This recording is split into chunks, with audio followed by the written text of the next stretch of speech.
एक छोटे से गांव में राजू के पिता भोर से पहले ही निकल जाते हैं, जो एक दैनिक मजदूर हैं और काम पर जाते हैं। लीला, राजू की माँ, एक बर्तन धोने वाली के रूप में अपने काम के साथ घर के कामों को संतुलित करती है।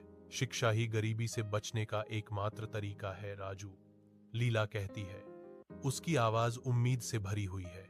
कक्षा में राजू अटूट ध्यान से पढ़ाई करता है, जो अपनी शीर्ष स्थिति बनाए रखने के लिए दृढ़ है। शिक्षकों ने राजू की लगन की सराहना की, जिससे उसकी महत्वाकांक्षा और उत्कृष्टता प्राप्त करने की प्रेरणा को बढ़ावा मिला। मैं बड़ा होकर अपनी मां को आरामदायक जीवन देना चाहता हूं, राजू घोषणा करता है। उसकी आकांक्षा उज्जवल रूप से जल रही है। सालों बाद राजू, अब एक सफल व्यवसायी, अपनी मां को हलचल भरे शहर में लाता है। लीला खुशी से अभिभूत होकर रोती है, राजू, क्योंकि वह अपने आरामदायक नए घर में बस जाती है। राजू उसे दिलासा देता है, मां, यह सब आपकी मेहनत और आशीर्वाद का फल है।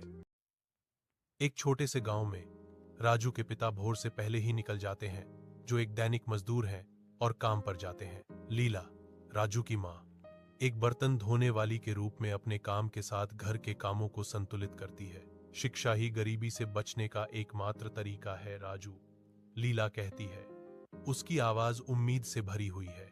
कक्षा में राजू अटूट ध्यान से पढ़ाई करता है, जो अपनी शीर्ष स्थिति बनाए रखने के लिए दृढ़ है। शिक्षकों ने राजू की लगन की सराहना की, जिससे उसकी महत्वाकांक्षा और उत्कृष्टता प्राप्त करने की प्रेरणा को बढ़ावा मिला।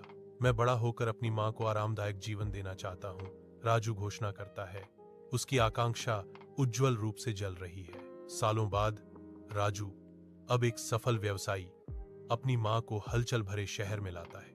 लीला खुशी से अभिभूत होकर रोती है, राजू, क्योंकि वह अपने आरामदायक नए घर में बस जाती है। राजू उसे दिलासा देता है, मां, यह सब आपकी मेहनत और आशीर्वाद का फल है।